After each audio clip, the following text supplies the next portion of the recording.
Hello friends, welcome to my channel PCS with Chauhan. Guys, मेरा नाम है किया चौहान। यहाँ हम कर रहे हैं पर्यावरण पारिस्थितिकी घटना चक्र की बुक चैप्टर नंबर 9 पार्ट 1 प्रदूषण है जो कि हमारा चैप्टर।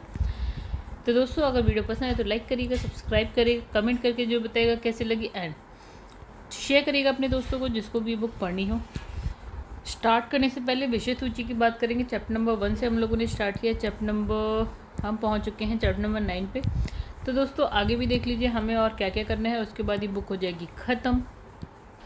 तो चलिए स्टार्ट करते हैं अपने चैप्टर से। पोल्यूशन यानी कि प्रदूषण। सबसे पहला जो इसमें टॉपिक है वो प्रदूषण, उसके प्रकार की बात कर रहा है। चलिए देखते हैं क्या है कहानी। तो यहाँ पे लिखा है प्रदूषण भूमि, वायु, जल के भौतिक, रासायनिक अथवा जैव अभिलक्षणों में अनापेक्षित परिवर्तन के फलस्वरूप होता है, यानी कि जो आप नहीं चाहते हैं वैसा परिवर्तन। ठीक है। भूमि, वायु, जल के जो भौतिक, रासायनिक या जैविक अभिलक्षण में कोई ऐसा परिवर्तन जो आप नहीं चाहते हैं, उसकी वजह से प्रदूषण, उस मतलब उसके फलस्वरूप होता है प्रदूषण। ठीक है। तो इसने कहा जो प्रदूषक होते हैं ना, प्रदूषण अलग चीज़ है, प्रदूषण करने वाले प्रदूषक। ठीक है। तो प्रदूषक के अत्यधिक जमाव के कारण होता है प्रदूषण। ठीक है। ठीक है। वे पदार्थ जिनसे प्रदूषण फैलता है उनको हम क्या बोलते हैं? पॉल्यूटेंट यानी कि प्रदूषक बोलते हैं। ठीक है। तो इसके कई प्रकार होते हैं और चलिए देखते हैं क्या प्रकार है। तो इसमें लिखा है कि प्रदूषण के प्रकार। ठीक है। एक होता है गैसीय प्रदूषण, एक होता है धूल प्रदूषण, ताप से भी होता है, ध्वनि से भी होता है, रेडियो सक्रिय प्रदूषण भी होता है। ठीक है। अच्छा, ये क्या होता है? भौतिक गुणों के आधार पे जो हमने अभी पढ़े, ये भौतिक गुणों के आधार पे आपके ये वाले प्रदूषण होते हैं। ठीक है। एक चीज़ इसने कहा उत्पत्ति के अनुसार भी होते हैं, प्राकृतिक और क्या है, मानवोद्भित। यानी कि कुछ ऐसे प्रदूषण जो प्राकृतिक होते हैं, कुछ ऐसे जो मानवोद्भित होते हैं। ठीक है। प्राकृतिक प्रदूषण में अगर हम बात करें तो जैसे ज्वालामुखी का फूटना। ठीक है। अच्छा, मानवोद्भित में अगर बात करें तो मनुष्य द्वारा औद्योगिक क्षेत्र, कृषि से उत्पन्न प्रदूषण, यानी कि जो मनुष्य करते हैं वो वाले प्रदूषण। ठीक है। अब इसमें लिखा पर्यावरण के भाग के आधार पर अगर हम बात करें तो देखिए, वायु प्रदूषण आता है, जल प्रदूषण, भूमि प्रदूषण आता है। ठीक है। फिर उसके बाद अगर हम बात करें पारिस्थितिकी तंत्र के आधार पर बात करें तो एक होता है जैव निम्नीकरण। ठीक है, बायोडिग्रेडेबल। एक होता है जैव निम्नीकरण रहित, नॉन बायोडिग्रेडेबल। ठीक है, देखते हैं। तो जो इसने कहा बायोडिग्रेडेबल है वो कौन सा है? जैसे घर का कूड़ा हो जाता है, मतलब जो बायोडिग्रेडेबल प्रदूषक होते हैं वो कौन से? घर का कूड़ा हो जाता है जो डिग्रेडेबल है, बायोडिग्रेडेबल है, मतलब जो अपने आप समाप्त हो जाएगा किसी समय। पशुओं के मलमूत्र या सीवेज, ये सब हो जाते हैं। अब इसने कहा कि नॉन बायोडिग्रेडेबल जो अपने आप मतलब इसका निस्तारण नहीं हो पाता या ख़त्म नहीं हो पाते, वो हो गया प्लास्टिक, डीडीटी हो गया, बेंजीन, हेक्साक्लोराइड हो गया, ये सारे हो गए। तो ये भी प्रदूषक है। तो गाइस, ये जो छोटा सा ये बॉक्स है ना, ये बहुत ही बेहतरीन और बहुत ही इंपॉर्टेंट है। ये ज़रूर रट लीजिएगा, याद कर लीजिएगा। ठीक है। चलिए आगे बढ़ जाते हैं। इसने कहा सामान्य तौर पर प्रकृति पर मानवीय प्रभाव को एंथ्रोपोजेनिक कहा जाता है। क्या कहा जाता है? अभी हमने पढ़ा था एंथ्रोपोजेनिक यानी मानवोद्भिद, यानी मनुष्य द्वारा औद्योगिक क्षेत्र, कृषि से उत्पन्न प्रदूषक। ठीक है। चलिए, तो इसने कहा कि इससे क्या स्पष्ट है? मानव गतिविधियों से परिवर्तित पर्यावरण क्या कहलाता है? एंथ्रोपोजेनिक परिवर्तन कहलाता है। यानी कि आप और हम जो पर्यावरण में प्रदूषण या परिवर्तन कर रहे हैं वो हो गया एंथ्रोपोजेनिक पर्यावरण। अच्छा, इसमें लिखा है कि स्पष्ट है कि मनुष्य द्वारा उत्पन्न प्रदूषक को क्या एंथ्रोपोजेनिक प्रदूषण कहा जाता है? तो मानवीय क्रियाओं द्वारा पर्यावरण में डाले गए जो रासायनिक या जैविक कचरे को हम क्या बोलते हैं? एंथ्रोपोजेनिक प्रदूषक की संज्ञा देते हैं। मतलब वही जो मानव करता है, जैसे रासायनिक या जैविक कचरा होता है वो सब जो मानव करते हैं उसको बोलते हैं एंथ्रोपोजेनिक प्रदूषक। ठीक है। अब इसने कहा जैव निम्नीकरण रहित, नॉन बायोडिग्रेडेबल प्रदूषक की बात करें तो ये क्या है? मानव जनित प्रदूषण है। प्रदूषण के कारण क्या होता है कि पर्यावरण में प्रवेश, फिर से पढ़ते हैं। तो इसने कहा जैव निम्नीकरण निम्नीकरणीय रहित, यानी कि नॉन बायोडिग्रेडेबल प्रदूषक मुख्यतः मानव जनित प्रदूषण के कारण पर्यावरण में प्रवेश कर जाते हैं। इन प्रदूषकों का या तो अपघटन नहीं होता, यानी कि ख़त्म नहीं होते। ठीक है। या प्रकृति के अपघटकों के द्वारा अपघटन बहुत ही धीरे धीरे होता है, मतलब या तो नहीं ही होता है या बहुत धीरे धीरे होता है। ठीक है। तो इसलिए जो मानव जनित जैव अनिम्नीकरणीय प्रदूषकों को नियंत्रित करना बहुत ही क्या हो जाता है, कठिन हो जाता है। ठीक है, चलो आगे देखते हैं क्या लिखा है। तो इसने लिखा है वहीं दूसरी ओर अगर हम बात करें तो ऐसे प्रदूषक जो सूक्ष्म जीवों जैसे कि जीवाणु हो गया, इनके द्वारा जो है समय के साथ प्रकृति में क्या है, सरल हानि रहित तत्वों में विघटित हो जाते हैं।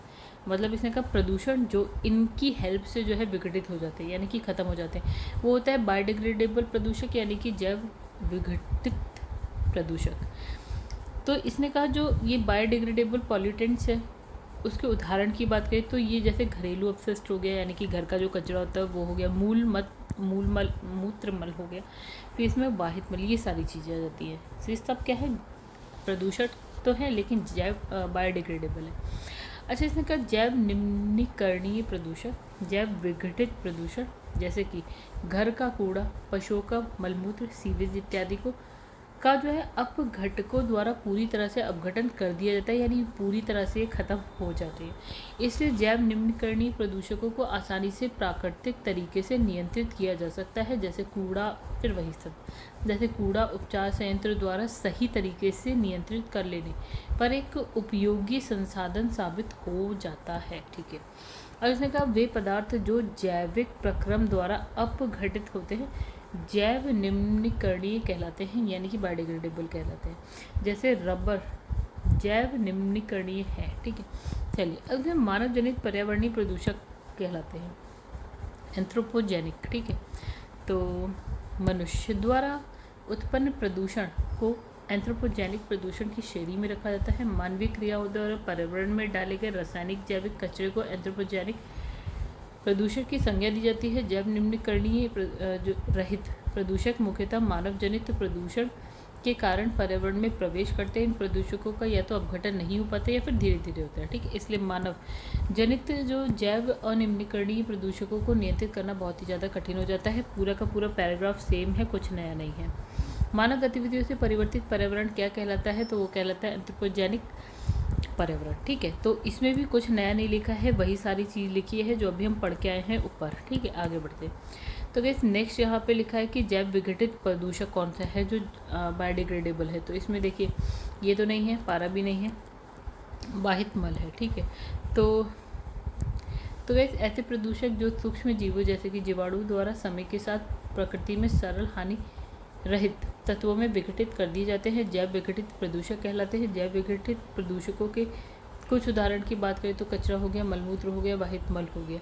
अच्छा, ये जो है जैव विघटित प्रदूषक जैसे कि घर का कूड़ा है, पशुओं के मलमूत्र, सीवेज इत्यादि को का जो है अपघटकों द्वारा पूरी तरह से अपघटन कर दिया जाता है। इसलिए जो ये बायोडिग्रेडेबल प्रदूषक है उसको आसानी से प्राकृतिक तरीके से जो है नियंत्रित किया जा सकता है। ठीक है, ये भी पूरा का पूरा पैराग्राफ सेम था गाइस जो हम पढ़ के आए ऊपर, तो कुछ नया नहीं है इसमें। निम्नलिखित में से कौन जो है जैव अपघटनीय मतलब जो बायोडिग्रेडेबल है, तो सीवेज है, ये हम जानते हैं। चलिए आगे बढ़ते हैं, तो ये भी बिल्कुल सेम है, कुछ इसमें नया नहीं है, ये आप एक बार पढ़ लीजिएगा।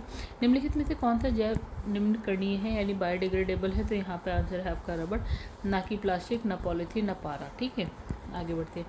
तो गाइस यहाँ पे देखिए पार्ट 1 तो हमारा यहाँ पे हो गया ख़त्म। चलिए पार्ट 2 जो है वायु प्रदूषण है, थोड़ा सा बड़ा है, नहीं थोड़ा सा ज़्यादा बड़ा है चैप्टर। ठीक है, देखिए हम करते हैं, देखते हैं कि कितना हो पाता है, फिर नेक्स्ट वीडियो में हम करेंगे आगे का।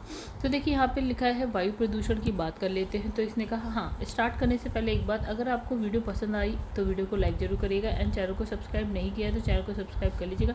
कमेंट करके बताइएगा कैसे होगी, एंड दोस्तों में शेयर जरूर करिएगा गाइस, और सब्सक्राइब चैनल को जरूर करिएगा। चलिए अब स्टार्ट करते हैं वायु प्रदूषण। पर्यावरण के भाग के आधार पर प्रदूषण को 3 भागों में बांट दिया गया। एक हो गया वायु प्रदूषण, जल प्रदूषण, और क्या हो गया एक भूमि प्रदूषण।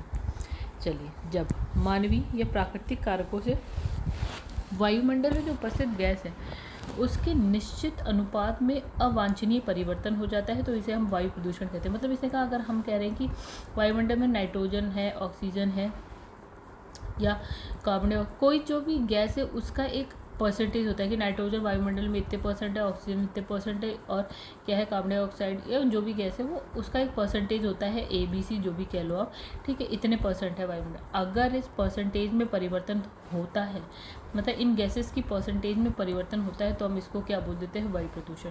ठीक है, तो इसके दो स्रोत हैं, दो तरीके से हो सकता है। एक होता है प्राकृतिक स्रोत, यानी कि प्रकृति अपने आप कुछ ऐसा कर दे, या फिर एक होता है मानव जनित, यानी कि मनुष्य ऐसा कुछ कर दे कि इसके जो प्रतिशत है गैसों के वो परिवर्तित हो जाए और प्रदूषण हो जाए, वायु प्रदूषण। तो प्रकृति भी कर सकती है ऐसा, मानव जनित भी हो सकता है। तो इसने कहा जो प्राकृतिक स्रोत है ना, उसमें क्या है, वनाग्नि, यानी कि वनों में आग लग जाना, ज्वालामुखी उद्गार हो गया आपका, जैविक पदार्थों के सड़ने गलने से निकलने वाले गैस जैसे कि सल्फर डाइऑक्साइड हो गया, उससे हो सकता है। ठीक है, या फिर नाइट्रोजन के ऑक्साइड, यानी कि NOx, मतलब नाइट्रोजन ऑक्साइड, इससे हो सकता है कि ये प्राकृतिक कारण है। ठीक है, लेकिन अब हम बात करते हैं मानव जनित स्रोत, जैसे कि गैसें या धूम या क्या है, कणकीय पदार्थ हो गया, यानी कि पार्टिकुलेट मैटर, यानी कि जो हम बोलते हैं ना PM2.5, PM2.5 हो गया, PM10 हो गया, तो ये सब ये मनुष्यों के द्वारा है।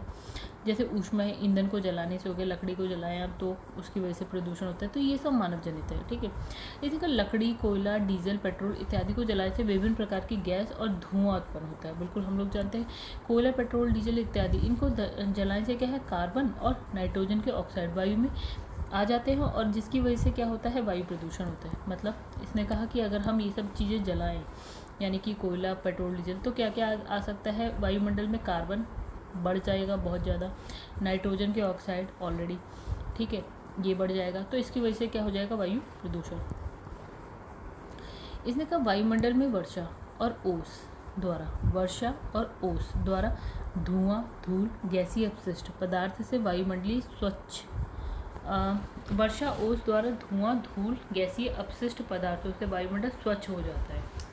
अच्छा, परंतु ऐसे प्रदूषक जिनके कणों का जो व्यास है ना, वो अगर 2.5 माइक्रोन से कम है, वो वर्षा द्वारा वायुमंडल से स्वच्छ नहीं किए जा सकते। मतलब इसने कहा कि धुआं, धूल, गैसीय अपशिष्ट होते हैं, इसका जो व्यास है वो 2.5 माइक्रोन या उससे ज़्यादा होगा, तो ये वर्षा ओस के द्वारा क्या होता है, आराम से जो है हट सकते हैं। ठीक है, लेकिन अगर कोई ऐसे कण जिसका व्यास 2.5 माइक्रोन से कम है, तो इसको हम वर्षा के द्वारा नहीं हटा सकते और वायुमंडल स्वच्छ नहीं हो सकता। ठीक है, ठीक है। अब इसमें लिखा है प्रकाश, रासायनिक, धूम, कोहरा, यानी कि स्मोक। स्मोक जैसे इसमें लिखा है ना, स्मोक, तो SMOKE स्मोक और FOG फॉग, तो इस SM से स्मोक और OG से फॉग, फॉग का OG ले लिया और स्मोक का SM ले लिया, तो ये हो गया आपका स्मोक। ठीक है, तो इसने कहा जो स्मोक है ना, वो स्मोक और फॉग से मिलकर बना हुआ है। प्रकाश, रासायनिक, धूम, कोहरा इंपॉर्टेंट है, याद रखिएगा। ठीक है, स्मोक, तो इसने कहा जो स्मोक है वायु प्रदूषण की क्या है, अवस्था है। गाड़ियों, औद्योगिक कारखानों से निकले जो धुएँ हैं, उसमें इसने कहा गाड़ी से निकल रहा है, औद्योगिक कारखाने से जो धुएँ निकल रहे हैं, उसमें nitrogen oxide, nitrogen dioxide gas सूर्य के प्रकाश में हाइड्रोकार्बन के साथ अभिक्रिया करके कई सारे द्वितीयक प्रदूषकों को जन्म देती है। ठीक है, नाइट्रोजन ऑक्साइड या NO2 हाइड्रोकार्बन के साथ प्रतिक्रिया करके बहुत सारे, और सूर्य के प्रकाश में, ठीक है, हाइड्रोकार्बन के संग NOx या फिर NO2 जो है हाइड्रोकार्बन के संग प्रक्रिया करके क्या बनाता है, बहुत सारे द्वितीयक प्रदूषक का निर्माण करते हैं, और क्या, सूर्य के प्रकाश की उपस्थिति में। ठीक है, इतनी सी बात आप समझ गए होंगे। जैसे द्वितीयक प्रदूषक जैसे ओजोन, फॉर्मल्डिहाइड हो गया, PAN हो गया आपका, आदि।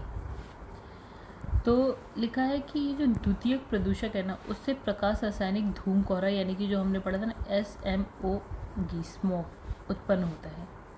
द्वितीयक प्रदूषक से स्मोक उत्पन्न होता है। जहाँ पर अधिक यातायात रहता है वहाँ पर भी गर्म परिस्थितियों, तेज धूप विकिरण से SMOG स्मोक का निर्माण होता है। कहाँ, जहाँ पे बहुत ज़्यादा यातायात हो वहाँ पे किसका निर्माण होता है, स्मोक का। ठीक है, तो इसने कहा स्मोक जो है ख़ास तौर से नाइट्रोजन के oxide, ozone, peroxy acetyl nitrate से बनता है। तो SMOG स्मोक किससे बनता है गाइस, NO नाइट्रोजन के ऑक्साइड, ओजोन और पेरोक्सी एसिटिल नाइट्रेट से बनता है। अच्छा, अब इसने कहा कम सूर्य विकिरण वाले क्षेत्र में खास मौसम में धूम्र कोहरा अपूर्ण रूप से बनता है, मतलब पूरी तरह से नहीं बनता है। ऐसी वायु को हम बोलते हैं भूरी वायु। इसने कहा ऑटोमोबाइल निर्वातक में हाइड्रोकार्बन NO रहता है। ठीक है, एवं ये शहरी क्षेत्रों में ओजोन पैन के निर्माण में महत्वपूर्ण भूमिका निभाता है। ठीक है,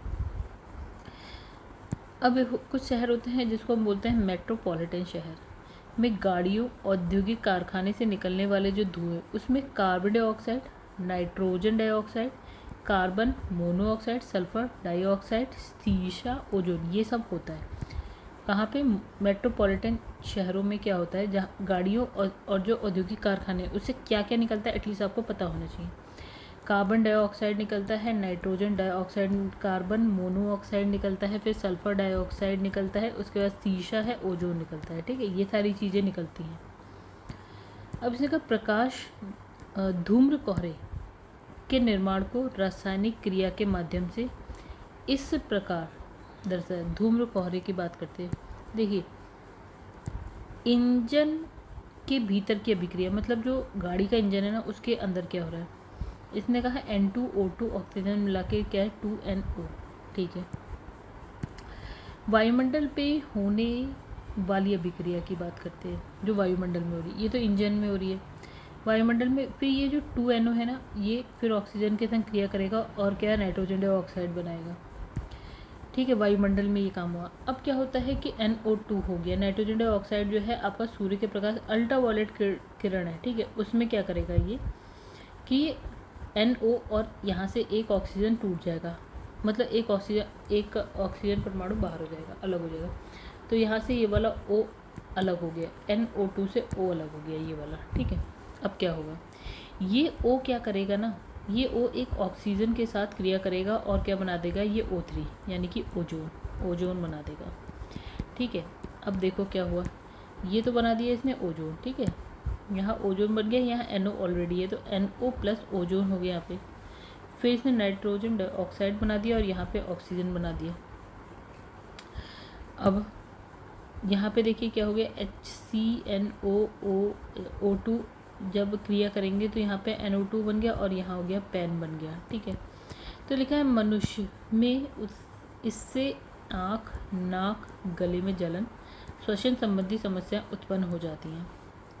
ऐसे गर्म, शुष्क और तीव्र सौर विकिरण वाले महानगरों में, मतलब दिल्ली समझ लीजिए आप एक तरह से, तो महानगरों में वायुमंडलीय हाइड्रोकार्बन और वाहनों, बिजली संयंत्रों से निकलने वाले नाइट्रोजन ऑक्साइड सूर्य के प्रकाश में अभिक्रिया करके द्वितीयक प्रदूषक बनाते हैं, जैसे ओजोन, फॉर्मेल्डिहाइड हो गया, पेन, ये सब बनाते हैं।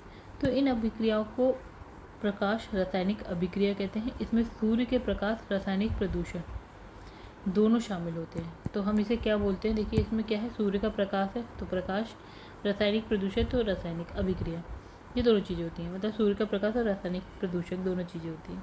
तो इससे बनने वाले जो वायु प्रदूषण के पर्दे भूरी नारंगी जैसे, वो प्रकाश रासायनिक धूम्र कहते हैं। ठीक है, मतलब इससे जो बनता है प्रकाश रासायनिक अभिक्रिया से जो भी आपका मतलब कण बनेंगे या जो भी प्रदूषण होगा वो, उसको हम बोलते हैं प्रकाश रासायनिक धूम्र बोलते हैं। दायित्व है कि ऑक्सीजन और नाइट्रोजन के मिलने से क्या होता है, NO बनता है और ये जो गैस है वायु से मिलकर NO2 बनाती है। अब NO2 जो है भूरे रंग की तीक्ष्ण गैस है और ये प्रकाश के अवशोषक के फलस्वरूप क्या होता है, NO और क्या होता है, एक नवजात ऑक्सीजन में बना देती है। NO2 किसमें, NO प्लस O बना देती है। ठीक है, अब इसने क्या कहा, जो ये O है ना, ये बहुत क्रियाशील होती है और जो ये O है वो सूर्य की तीव्र प्रकाश की उपस्थिति में क्या करती है, O2 से क्रिया करती है और ओजोन बना देती है। कहानी क्या चलेगा इसमें बताती हूँ। ये कहानी चल रही है कि जो है O जो है O2 से क्रिया करके O3 में, ये चल रहा है अभी तक हिसाब किताब, ठीक है, कुछ नया नहीं चल रहा। तो इसने कहा O क्या बना देती है, यहाँ पे ओजोन बना देती है। अब ओजोन पत्तियों के खुले रंध्रों द्वारा पर्ण मध्योतकी कोशिकाओं में प्रवेश कर जाते हैं और ये कोशिकाओं में उपस्थित जल से क्रिया करके हानिकारक ऑक्सीजन मुक्त मूलक या परऑक्सिल मूलक जैसे कि O2, OH-, O-, OH2-, HO2- आदि का निर्माण करते हैं। चलो देखो इसने, ठीक है। अब यहाँ पे आगे बढ़ते हैं। अब इसने इतने का निर्माण कर दिया। अब ये परऑक्सिल मूलक या तो ऑक्सीजन के अणु से मिलकर OO3 बनाते हैं या नाइट्रोजन NO2 से मिलकर क्या बनाते हैं, पेन का निर्माण करते हैं। तो देखिए यहाँ पे क्या बन रहा है, या तो ये बनाएंगे, पेन बना देंगे, ठीक है। तो मतलब वही वाली चीज़ यहाँ पे लिख दी है। अब इसने कहा पेन, PAN, पेन जो है क्लोरोप्लास्ट को नुकसान पहुँचाते हैं। किसको नुकसान, क्लोरोप्लास्ट को। इम्पॉर्टेंट सी बात है, क्वेश्चन बन गया। तो जिससे प्रकाश संश्लेषण की क्षमता पौधों के विकास क्या हो जाता है, कम हो जाता है। अब ये कोशिका के माइटोकॉन्ड्रिया में होने वाले इलेक्ट्रॉन यातायात प्रणाली को बाधित कर देता है। ये एंजाइम प्रणाली को भी प्रभावित करता है। मनुष्य की आँख में पेन का बहुत ज़्यादा जलन या उत्तेजना पैदा करता है और ये आँखों को प्रभावित करने वाला एक शक्तिशाली क्या है, उत्तेज्य है। अब पेन या फिर हम बात करें ओजोन मिलकर छोटी छोटी बूंदें बना लेते हैं। मतलब ये दोनों मिलकर क्या करते हैं, छोटी छोटी बूंदें बना देते हैं। वायु में मिलकर जो है पेन और O3 जो है धुंध बना देते हैं। क्या बना देते हैं, धुंध बना देते हैं। अधिक धूम्र कोहरे के निर्माण से दृश्यता घटने लगती है, यानी कि आपको थोड़ी सी दूर की चीज़ भी नहीं दिखाई देती है। इस कारण से क्या होता है, पृथ्वी पर पहुँचने वाली जो प्राकृतिक सौर विकिरण की मात्रा क्या होती है, घट जाती है। यानी कि अब ये पृथ्वी है, इसके चारों तरफ आपका ये पूरा का पूरा एक धूम्र कोहरा हो गया, दृश्यता घट गई। यहाँ से सूर्य की जो किरणें आ रही है वो पूरी तरह से पृथ्वी पर नहीं आ पाती, ठीक है। जिससे क्या होता है, विटामिन D जो है पृथ्वी तक नहीं पहुँच पाता, जिसकी वजह से क्या होता है, रिकेटिस जैसा रोग होता है, यानी आंखों से संबंधित रोग है ये हो सकता है। अब इसने कहा अधिक धूम्र कोहरे से क्या होता है, यातायात में भी, यदि यातायात में आप गाड़ी चला रहे हैं तो उसमें भी आपको असुविधा होगी, जिसकी वजह से दुर्घटना भी होगी, ठीक है। अच्छा, वे वायु प्रदूषक जो प्रदूषक स्रोत से सीधा वायु में मिलते हैं, यानी जो प्रदूषक जहाँ से, यानी कि पॉल्यूटेंट जिस भी स्रोत से आ रहा है वो सीधे उसको कहाँ मिला दे रहा है, वायु में, उसको हम बोलते हैं प्रथम प्रदूषक, राइट। जैसे कार्बन मोनोऑक्साइड, CO2, SO2 ये सब हो गया। जबकि ऐसे वायु प्रदूषक जो प्राथमिक वायु प्रदूषकों तथा साधारण वातावरणीय प्रदूषकों या पदार्थों की क्रिया के फलस्वरूप उत्पन्न होते हैं। यानी इसमें द्वितीयक वायु प्रदूषक क्या होते हैं, जिसमें प्राथमिक वायु प्रदूषक होते हैं प्लस वातावरण में कुछ चीज़ें होती है जिसके मिलने से क्या बनते हैं, आपका द्वितीयक वायु प्रदूषक बनते हैं। जैसे आप ओजोन की बात करिए, जैसे आप पेरोक्सी एसिटिल नाइट्रेट की बात करिए। अब इसने कहा ये पेरोक्सी एसिटिल यानी कि पेन की बात है ना, PAN पेन, ओजोन या स्मोक, ये सब क्या है, आपके द्वितीयक प्रदूषक। तो गाइस एक चीज़ यहाँ पे याद रखिएगा, प्रथम प्रदूषक कौन कौन से हैं वो आपको पता होना चाहिए, द्वितीयक प्रदूषक कौन कौन से वो आपको पता होना चाहिए। पेन हो गए, ओजोन, स्मोक, एटलीस्ट ये 3 तो याद रखिए। और द्वितीयक प्रदूषक क्या होते हैं, जो आपके प्राथमिक प्रदूषक होते हैं वो, और वायुमंडल में कुछ पदार्थ होते हैं वो, उन दोनों के मिलने से क्या बनते हैं आपके पास, द्वितीयक प्रदूषक। अब इसने कहा जो सल्फर के ऑक्साइड है या नाइट्रोजन के ऑक्साइड है, कार्बन मोनोऑक्साइड है, ये सब क्या है, आपके प्राथमिक प्रदूषक है। तो गाइस मेरी आपकी रिक्वेस्ट, यहाँ पे 2 चीज़ याद रखिए, प्राथमिक प्रदूषक के उदाहरण एग्जाम्पल्स और फिर द्वितीयक प्रदूषक के एग्जाम्पल्स आपको अलग अलग पता होने चाहिए। इसमें लिखा वाहनों में पेट्रोल के जलने से लेड यानी कि सीसा धातु निकलती है, ठीक है, जो वायु को क्या करती है, प्रदूषित करती है। अब इसने कहा जो शीशा है ना, शीशा को इंजन में नॉकिंग रोकने के लिए यूज़ किया था। मतलब इंजन में जो आवाज़ होती है ना, गाइस, उसको रोकने के लिए हम क्या डाल देते हैं पेट्रोल में? शीशा। अब परिशोधनशाला यानी कि रिफाइनरी की तकनीक में क्या है, पेट्रोल में लेड डालने की आवश्यकता नहीं हो रही है। मतलब अब कुछ चेंजेस आ गए हैं जिसकी वजह से पेट्रोल में शीशा डालने की ज़रूरत नहीं पड़ रही है। इसने कहा शीशा क्या है, एक वायु प्रदूषक होता है जिससे कई गंभीर जो है आपके स्वास्थ्य से रिलेटेड समस्या हो सकती है। अब अगर हम बात करें शीशे की, तो बच्चों के दिमाग पे इसका असर पड़ जाता है, ठीक है। उसका जो IQ लेवल है ना बच्चे का, वो घटने लगता है। और वयस्कों में अगर बात करें तो हृदय श्वसन संबंधित जो है बीमारी हो जाती है। अब नेक्स्ट इसने लिखा है मोटर कार की बात करें, सिगरेट के अधूरे प्रज्वलन के कारण निकलने वाली जो गैस होती है वो होती है आपकी, क्या होती है? कार्बन मोनोऑक्साइड, CO होती है, सिगरेट से या फिर मोटर कार से जो निकल रही है। तो इसने कहा जो CO है ना, एक क्या है, प्राथमिक वायु प्रदूषक है, फर्स्ट प्राइमरी, ठीक है।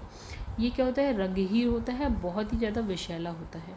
इसने कहा इसकी जो है 90% मात्रा प्राकृतिक स्रोत और 10% जो है आपका ईंधन पदार्थों से, जैसे कि कोयले के जलने से, स्वचालित वाहनों से वातावरण में आ जाती है। कार्बन मोनोऑक्साइड में 10%, जिसमें से क्या होता है? इसने कहा कार्बन मोनोऑक्साइड उत्सर्जन का 50% ऑटोमोबाइल से निकलता है और ये सिगरेट के धुएं में भी होती है।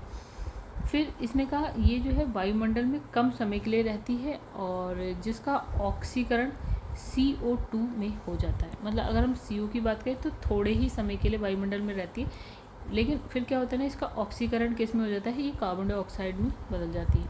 अब इसने कहा जो CO क्या है, एक मुख्य जो है वायु प्रदूषक है और ये गैस रक्त में उपस्थित जो हीमोग्लोबिन है उससे जुड़कर क्या बनाती है? कार्बोक्सी हीमोग्लोबिन बनाती है। मतलब इसने कहा CO जो है ना, वो हीमोग्लोबिन से मिलती है और क्या बनाती है? Carboxy haemoglobin. अब इसकी वजह से क्या होता है? रक्त की जो ऑक्सीजन को वहन करने की क्षमता है वो हो जाती है कम, यानी रक्त जो ऑक्सीजन को ले जा रहा है ना वो हो जाता है कम, ठीक है। इसकी वहन करने की क्षमता कम हो गई। अब इसने कहा लगभग 50% हीमोग्लोबिन कार्बोक्सी हीमोग्लोबिन में बदल जाता है, 50%। तब ऑक्सीजन की कमी से श्वसन क्रिया में अवरोध हो जाता है और जिसकी वजह से क्या हो जाती है? मृत्यु हो जाती है। मतलब इसने कहा अगर 50% हीमोग्लोबिन जो है कार्बोक्सी हीमोग्लोबिन में बदल जाता है तो आप सांस लेने में दिक्कत और उसकी वजह से मृत्यु हो जाती है। अब इसने कहा CO जो है मतलब कार्बन मोनोऑक्साइड का एक हानिकारक गैस है।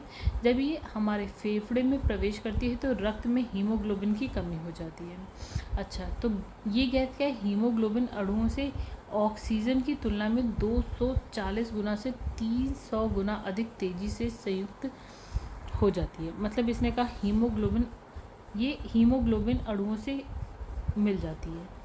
अच्छा, हीमोग्लोबिन अणुओं से ऑक्सीजन भी मिलती है, ठीक है। लेकिन अगर हम CO की बात करें तो ये कितनी तेज़ी से मिलती है? 240 से 300 गुना अधिक तेज़ी से आपकी हीमोग्लोबिन अणुओं से मिल जाती है, जिसके कारण वायु में पर्याप्त ऑक्सीजन होने पर भी सांस लेने में कठिनाई होती है और घुटन महसूस होती है। ये बहुत ही हानिकारक वायु प्रदूषक है। CO की बात कर रहे हैं तो इस गैस का सर्वाधिक उत्पादन परिवहन तंत्र से होता है, गाड़ियों से होता है। दबाव युक्त यानी इसने कहा CNG या LPG की अगर बात करें तो इस गैस के प्रयोग ऑटोमोबाइल या उद्योग संयंत्रों में फिल्टर लगाकर इस समस्या को काफ़ी सीमा तक नियंत्रित किया जा सकता है। अब नेक्स्ट यहाँ पे लिखा है, उल्लेखनीय है कि सिगरेट का जो धुआं है रसायनों का एक जटिल मिश्रण है। इसमें CO है, हाइड्रोजन साइनाइड है, नाइट्रोजन ऑक्साइड, ये सब मिल जाएगा आपको। साथ ही फॉर्मल्डिहाइड, एक्रोलीन, बेंजीन जैसे अस्थायी रसायन भी इसमें मिल जाएंगे। निकोटिन भी सिगरेट के धुएं में मिल जाएगा, लेकिन इसकी मात्रा कम होगी। ये अत्यंत हानिकारक कैंसर कारक है सिगरेट, जिससे आँख, नाक, गले में जलन, ब्रोंकाइटिस, अस्थमा, कैंसर ऐसे रोग हो सकते हैं सिगरेट से। अब इसने कहा भारत में अब सर्वाधिक स्थानों पर धूम्रपान करना क्या है? निषिद्ध है। मतलब आप सड़कों पे या कहीं पे भी खड़े होके सिगरेट नहीं पी सकते। दिल्ली में जाड़ों में जाड़ों की ऋतु में क्या होता है, वायु प्रदूषण का स्तर काफ़ी बढ़ जाता है, ठीक है, क्योंकि जो ठंडी वायु है ना वो भारी होती है, ठीक है, और इसलिए क्या होता है वो ऊंचाई तक नहीं उठ पाती है और धरातल से कुछ ऊंचाई पर धूल, गैस आदि की एक परत बन जाती है। जाड़े की ऋतु में गाड़ियों की जो दहन प्रक्रिया है वो घट जाती है, ठीक है। मतलब एक तो इसने कहा कि ठंडी में क्या होता है, वायु प्रदूषण का स्तर बढ़ जाता है क्योंकि जो ठंडी वायु है वो ऊपर नहीं जाके नीचे रहती है और वो धूल वूल से मिलती है, जिसकी वजह से क्या होता है कि यहाँ पे धुंध धुंध सी हो जाती है, दिखाई नहीं देता। अच्छा, फिर मिलकर जाड़े की ऋतु में गाड़ियों की जो दहन प्रक्रिया है वो घट जाती है। वाहनों के नए उत्सर्जक प्रतिमान लागू करने के लिए गठित भूरे लाल कमेटी ने कई अनुशंसाएं दी है। तो गैस ये कमेटी याद रख लीजिएगा, भूरे लाल कमेटी। किस लिए? वाहनों के नए उत्सर्जक मानक के लिए। इसमें केंद्र और राज्य सरकार को सुझाव दिया गया है कि वे पाक्षिक तौर पर नियमित प्रदूषण नियंत्रण अभियान चलाएं और अत्यधिक धुआं उगलने वाले वाहनों की पहचान करें। मतलब प्रदूषण के बारे में बातें करें और काम करें। इसके साथ ही केंद्रीय परिवहन मंत्रालय देश भर के लिए एक केंद्रीय सॉफ्टवेयर विकसित करे ताकि पूरे देश में प्रदूषण का स्तर समान हो सके। कमेटी ने ये भी सुझाव दिया है कि अत्यधिक धुआं उगलने वाले जो वाहन हैं उनके लाइसेंस को रद्द करके करते वक्त प्राइवेट वाहनों पर भी जो है कार्रवाई की जाए। तो कौन सी कमेटी आपको याद रखनी है गाइस? प्रदूषण से रिलेटेड भूरे लाल कमेटी, वायु प्रदूषण से रिलेटेड है, राइट। तो गाइस अभी देखते हैं आगे कितना बहुत बड़ा चैप्टर है। चलो आगे बढ़ते हैं। तो इसने कहा उल्लेखनीय है कि एशियाई भूरा बादल 2002 में दक्षिण एशिया में फैला था बहुत ज़्यादा, और ये जो है प्रदूषण के कारण था, और 2007 में भी इसकी रिपोर्ट आई थी। एशियाई ब्राउन क्लाउड या फिर एशियाई भूरा बादल वायु प्रदूषण के कारण उत्पन्न होता है।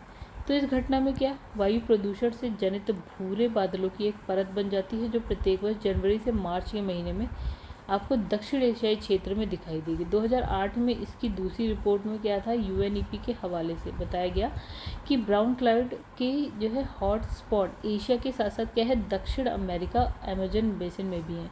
मतलब 2008 में ऐसा बताया गया कि दक्षिण अमेरिका मतलब एशिया में तो है ही, फिर उसके बाद दक्षिण अमेरिका में भी है, अमेजन बेसिन में भी मिलेगा। तो इस भूरे बादल में लगभग क्या होता है 85% एरोसोल्स होते हैं, ठीक है। तो इसमें जो है सल्फेट, काला कार्बन और कई घातक रसायन ये विषाक्तता को बढ़ाकर जो है श्वसन संबंधी जो बीमारियां हैं, कैंसर इसको उत्पन्न करता है। और उल्लेखनीय है कि चीन और भारत के सौर विकिरण में परिवर्तन, सतही वातावरणीय तापमान में परिवर्तन, मानसूनी वर्षा के पैटर्न में भारी परिवर्तन का कारण हो सकता है, मतलब है ये भूरा बादल। अब इसने कहा कोयला आधारित विद्युत संयंत्रों से जो विद्युत उत्पादन के फलस्वरूप क्या है उपोत्पाद जो होता है ना, उसके रूप में क्या आता है, आपका फ्लाइंग ऐश आती है। मतलब कोयला आधारित जो विद्युत संयंत्र है उससे आपको क्या मिल रही है, यहाँ पे फ्लाइंग ऐश मिल रही है। तो इसमें जो क्या है मुख्य खनिज यौगिक क्या है, silicon dioxide, aluminium oxide, ferric oxide, calcium oxide, ये सब आपको मिल जाएगा किसमें, फ्लाइंग ऐश में। इसमें कुछ मात्रा में विषाक्त तत्व होते हैं और फ्लाइंग ऐश का उपयोग जो है ईंटों के उत्पादन में, कंक्रीट उत्पादन में क्या है, पोर्टलैंड सीमेंट के स्थानापन्न में किया जा सकता है, ठीक है। मतलब आप इससे फ्लाइंग ऐश से जो है ईंटें बना सकते हैं, सड़कें बना सकते हैं। फ्लाइंग ऐश सूक्ष्म पाउडर होता है, ये वायु के साथ दूर तक यात्रा करता है। इसमें शीशा, आर्सेनिक, कॉपर जैसी जहरीली धातुओं के कण भी मिल जाते हैं। फ्लाइंग ऐश की अगर हम बात करें तो कोल के दहन से उत्पन्न प्रदूषक है ये, ठीक है। इसमें सूक्ष्म कण उपस्थित होते हैं जो धुएं के साथ हवा में तैरते हैं। कोयला आधारित ताप विद्युत घरों से उत्पन्न होने वाली इस सूक्ष्म पाउडर से जीवों में श्वसन संबंधी रोग हो जाता है और ये पौधों की पत्तियों पर जमा हो जाता है, जिसकी वजह से प्रकाश संश्लेषण बाधित हो जाता है। इसको वायु में मिलने से जो है रोकने के लिए इलेक्ट्रोस्टैटिक अवक्षेपक या अन्य कण निस्यंदन उपकरणों का प्रयोग किया जाता है। ठीक है, उसके बाद अगर हम बात करें, यहाँ पे लिखा फ्लाइंग एश से लाभ और हानि की, तो देखिए पहले हानि की बात कर लें तो इसमें लिखा वायु की गुणवत्ता कम हो जाती है, पौधों की पत्तियों पर ये जमा हो जाते हैं जिसकी वजह से प्रकाश संश्लेषण नहीं हो पाता। ठीक है, और फिर है आपको सांस संबंधी रोग हो सकते हैं। अच्छा, अब इससे लाभ बात करते हैं। भूमि भराव खनान में खानों में क्या है भराव, यानी कि जो फ्लाइंग ऐश है उसको आप अगर कहीं गड्ढा है तो उसमें भर दीजिए। फ्लाइंग ऐश से निर्मित जो ईंट है, इससे ईंट भी बन सकती है, तो उसका वजन क्या होता है, हल्का होता है, सीमेंट की अपेक्षा बहुत मजबूत भी होती है ये। ठीक है, तो अब इसमें लिखा खेतों में छिड़काव से क्या होगा, मृदा की जल ग्रहण क्षमता क्या होती है, बढ़ जाती है, और फसलों की जो पैदावार है ना वो भी क्या होती है, बढ़ जाती है। यानी इसके हानि भी है, इससे लाभ भी है। ठीक है, अब देखिए क्या लिखा है कि गैसीय व कणकीय पदार्थ द्वारा होने वाले वायु प्रदूषण को रोकने के लिए कई प्रकार के यंत्रों का प्रयोग किया गया। कारखानों की चिमनियों से निस्सृत धुएं कालिक के साथ मिश्रित कणकीय पदार्थों को अलग करने के लिए प्रयोग किए जाने वाले विशिष्ट फिल्टर को हम क्या बोलते हैं, बैक फिल्टर। यानी कारखानों से जो धुआं निकल रहा है उसको फिल्टर करने के लिए हम क्या यूज़ कर रहे हैं, बैक फिल्टर। ठीक है, तो 50 माइक्रोमीटर से कम व्यास वाले कणकीय पदार्थों को पृथक करने के लिए हम बैक फिल्टर का प्रयोग करते हैं। ठीक है, तो ये व्यास बताया है 50 माइक्रोमीटर से अगर कम है तो आप जो है बैक फिल्टर का यूज़ कर सकते हैं। अगर इसने कहा कि 50 माइक्रोमीटर से बड़े आकार के कणकीय पदार्थ तो फिल्टर करने हेतु हम क्या यूज़ करेंगे, साइक्लोन सेपरेटर, साइक्लोन कलेक्टर या वेट स्क्रबर, इन उपकरणों का उपयोग किया जाएगा। ठीक है, जबकि साइक्लोन डिवाइडर वायु प्रदूषण की रोकथाम की यांत्रिक विधि नहीं है। Cyclone divider, right. अब देखिए यहाँ पे क्या डायग्राम है, साइक्लोन सॉफ्टवेयर द्वारा कणकीय पदार्थों का पृथक्करण। चलो, तो इसमें लिखा है इनलेट है, ये प्रदूषित हवा को यहाँ अंदर जाती है। अब यहाँ क्या होता है, चक्करदार घुमाव होता है हवा का, ऐसे ऐसे ऐसे हवा घूमती है इस सिलेंडर के अंदर। ठीक है, उसके बाद क्या होता है, ये हवा निकलती है, निकास हुआ। अब इसमें क्या होता है, संकृत कणकीय पदार्थ अलग निकल गया। अब साइक्लोन सेपरेटर में धुएं का साइक्लोन चक्रवात की तरह मंथन कराया जाता है, यानी कि जो हवा है प्रदूषित हवा उसका चक्रवात की तरह मंथन कराया जाता है, जिसके फलस्वरूप क्या होता है, ठोस कणकीय पदार्थ भारी होने के कारण क्या होते हैं, नीचे चले जाते हैं। कणकीय पदार्थों से मुक्त गैस सिलेंडर के ऊपरी भाग में लगे हुए निकास से वायुमंडल में क्या होती है, विसर्जित हो जाती है। अब वायु प्रदूषण की रोकथाम में साइक्लोन सेपरेटर का प्रयोग किया जाता है। उल्लेखनीय है कि नाइट्रीकरण करने वाले जीवाणु भूमि से अमोनिया को नाइट्रेट में परिवर्तित कर देते हैं। इसे पौधे जड़ों द्वारा खाद के रूप में ग्रहण कर लेते हैं, जिसके बदले में पौधे इन जीवाणुओं को भोजन और रहने की स्थान देते हैं। इस प्रकार ये क्या है, सहजीविता का प्रभाव पौधे और वातावरण पर पड़ता है। ठीक है, यानी कुछ पौधे दे रहे हैं, कुछ जीवाणु दे रहे हैं पौधे को, कुछ पौधे जीवाणु को दे रहे हैं। पौधे जीवाणु को क्या दे रहे हैं, भोजन दे रहे हैं, रहने के लिए जगह दे रहे हैं। और जो जीवाणु हैं पौधों को क्या दे रहे हैं कि ये जो पौष्टिक, ये जो खाद की तरह ये दे रहे हैं। ठीक है, रहते हुए कि वायु प्रदूषण का सबसे अधिक प्रभाव जो है लाइकेन पर पड़ता है। ये बड़े संवेदनशील होते हैं, प्रदूषण के जैविक सूचक होते हैं, यानी कि जब अपना कलर बदलते हैं। मतलब लाइकेन पेड़ों की छालों पर उगते हैं। तो लाइकेन का निर्माण क्या है, शैवाल और कवक के साथ होता है। लाइकेन कहते बनते हैं, शैवाल कवक के साथ बनते हैं, पेड़ों की छालों पर होते हैं। ठीक है, बस ये क्या होता है, जैविक प्रदूषण का एक जैविक सूचक है। ये हो गई एक इम्पॉर्टेंट बात, आपको पता होनी चाहिए। चलो आगे बढ़ते हैं। तो लाइकेन निम्न श्रेणी की एक छोटी वनस्पति है जो विभिन्न प्रकार के आधारों पर उगे होते हैं, मतलब बहुत चीज़ों पे उगे होते हैं, अलग से नहीं कि मिट्टी में उगे हैं, ऐसा कुछ नहीं है। तो इसने कहा कि ये वायु प्रदूषक के प्रति क्या होते हैं, संवेदी, यानी वायु प्रदूषण बहुत ज़्यादा होगा तो बहुत सेंसिटिव होते हैं इसके लिए, इसलिए नगरों के समीप नहीं होते हैं, क्योंकि नगरों के समीप वायु प्रदूषण बहुत ज़्यादा होता है। 2020 में क्या है, ग्रीन पीस इंडिया द्वारा क्या है, एयर पोकैलिप्स रिपोर्ट जारी की गई, जिसके अनुसार national ambient air quality monitoring programme में शामिल 287 शहरों में से 231 शहरों में वायु प्रदूषण का स्तर बहुत ज़्यादा है। तो इस रिपोर्ट के अनुसार कोयला खदानों के लिए मशहूर झारखंड का झरिया सबसे प्रदूषित शहर है। कौन सा? झरिया, झारखंड सबसे प्रदूषित। उल्लेखनीय है कि विभिन्न देशों की भांति भारत में भी वायु गुणवत्ता सूचकांक यानी कि एयर क्वालिटी इंडेक्स 8 मुख्य प्रदूषकों के आधार पर बनाया गया। मतलब 8 ऐसे प्रदूषक हैं जिसकी वजह से हम क्या निकालते हैं, एयर क्वालिटी इंडेक्स निकालते हैं इंडिया में। अब प्रदूषक ये 8 जो है ना बहुत ज़्यादा इंपॉर्टेंट है, आपको 8 के नाम पता होने चाहिए। तो एक होता है आपका पार्टिकुलेट मैटर 10 यानी कि PM10 होता है। मतलब 10 क्या है गाइस, लेस देन 10 जो है इसका व्यास होता है क्या, माइक्रोमीटर, लेस देन 10 माइक्रोमीटर के से कम का व्यास वाला जो मेटल्स होते हैं ना उसकी बात कर रहा है, पदार्थों की। एक होता है उसी तरह होता है एक PM2.5, तो एक हो गया PM10, एक हो गया PM2.5, ठीक है। उसके बाद नाइट्रोजन डाइऑक्साइड होता है, कार्बन सल्फर डाइऑक्साइड होता है, 2 ये हो गए। मतलब एक तो हमने पढ़ लिया PM10, एक हमने पढ़ लिया PM2.5 हो गया, एक हमने पढ़ लिया NO2 पढ़ लिया, एक SO2 पढ़ लिया, ठीक है। उसके बाद एक होता है कार्बन मोनोऑक्साइड होता है, एक हो गया आपके पास ओजोन यानी कि CONO3 हो गया, ठीक है। ये दोनों हो गए, ये एक साथ दो याद पड़िएगा, ठीक है। फिर उसके बाद है अमोनिया एक होता है और एक होता है लेड यानी कि सीसा, तो NH3 हो गया और एक हो गया PB। तो एक बार फिर से देख लेते हैं, हमने कहा एक हो गया आपका PM10, एक हो गया आपके पास PM2.5, फिर हमने एक बोला NO2, एक हमने बोला SO2, ठीक है। फिर एक हमने बोला COO3, ठीक है।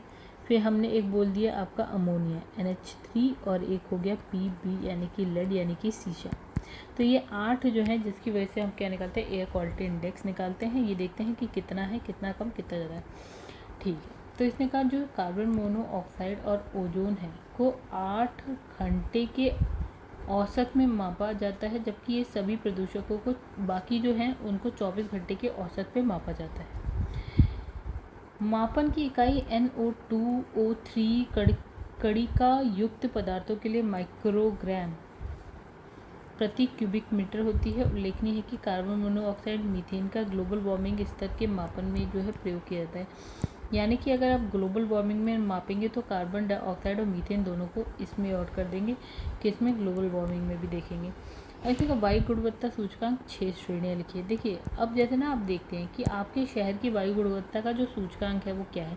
अगर आपका जो है शहर का 0 से 50 है, इसका मतलब आप एक अच्छे शहर में रह रहे हैं जहाँ की वायु गुणवत्ता अच्छी है, ठीक है। और इसे हमने किस कलर से दिखाया, तो हरे कलर से दिखाया है। और इसमें क्या है, इसका जो प्रभाव है ना वायु का वो न्यूनतम मतलब क्या है, ख़त्म ही है, नहीं ही होगा, कोई दूषित प्रभाव, गलत प्रभाव नहीं पड़ेगा आपके स्वास्थ्य पर। दूसरा स्वास्थ्य पर या पेड़ पौधे किसी पर भी। दूसरा अगर आपका ये जो सूचकांक है वो 51 से 100 के बीच में यानी कि संतोषजनक वातावरण है, मतलब स्वच्छता आपकी संतोषजनक है, मतलब अच्छी बहुत नहीं है लेकिन हाँ ठीक है, काम चल सकता है। और इसका जो कलर होता है वो हल्का हरा होता है। अब इससे क्या प्रभाव पड़ा है, संवेदनशील लोग हैं उसको जो है सांस लेने में थोड़ी परेशान, जो बहुत सेंसिटिव लोग हैं उनके लिए ये है कि सांस लेने में थोड़ी परेशानी हो सकती है अगर ये है तो। चलो और ऊपर पहुंच जाते हैं, तो अगर हम 101 से 200 के मध्य में चल रहे हैं तो मध्यम प्रदूषण है, मीडियम लेवल का प्रदूषण, लेकिन इसका कलर जो होता है वो पीला है। इससे प्रॉब्लम क्या, अस्थमा की प्रॉब्लम, हृदय रोग से जो पीड़ित है उनको जो है सांस संबंधित परेशानी हो सकती है, थोड़ा सा डेंजरस हो गया, ठीक है, बहुत ज़्यादा नहीं लेकिन थोड़ा सा तो हो गया। अगर 201 से 300 है तो खराब, बहुत ख़राब आपकी एयर क्वालिटी है, ठीक है। इसका कलर है ऑरेंज। इससे क्या होगा, ज़्यादा समय तक क्या है संपर्क में श्वास संबंधी परेशानी हो सकती है, तो सांस से रिलेटेड परेशानी तो आपको होगी। 300 से 400 यानी बहुत ख़राब। अगर आप नोएडा का देखेंगे ना गाइस, ये कुछ 400 के आसपास रहता है, मतलब बहुत ख़राब है। लाल रंग है, सबसे लंबे समय तक संपर्क में क्या श्वास संबंधित रोग हो जाता है, तो श्वास संबंधित तो आप याद ही रखिए सब में। फिर 400 से 500 में गंभीर है, बड़ा भयंकर वाला गंभीर, तो गहरा लाल रंग होता है और स्वस्थ लोग भी प्रभावित और रोगग्रस्त लोग पर जो है गंभीर प्रभाव पड़ता है इसका। ठीक है, तो गाइस अभी देख लें हमारी वीडियो कितनी बड़ी हो गई, तो 44 मिनट की हो गई है। अभी जो बाकी का बचा हुआ है ना, ये हम नेक्स्ट वीडियो में कर लेंगे। ये वीडियो काफ़ी लंबी हो गई, तो गाइस इसको यहीं पे एंड करते हैं। अगर आपको वीडियो पसंद आए तो वीडियो को लाइक करिएगा, चैनल को सब्सक्राइब नहीं किया है तो कर लीजिएगा। फिर वही बात, कमेंट करके जो बताइएगा कैसी लगी, एंड शेयर करिएगा अपने दोस्तों में। अगर जो भी ना आपके घटना चक्र पढ़ना चाहते हैं और पढ़ ही नहीं पाते, बुक खरीद के छोड़ देते हैं, ठीक है, वो ज़रूर उनको ज़रूर शेयर करिएगा। चलिए गाइस, अब जो है ना आगे हम वायु प्रदूषण ही पढ़ेंगे, जो है यहाँ से हमने छोड़ रखा है, आगे का हम कल देखेंगे, कल मतलब नेक्स्ट वीडियो में देखेंगे।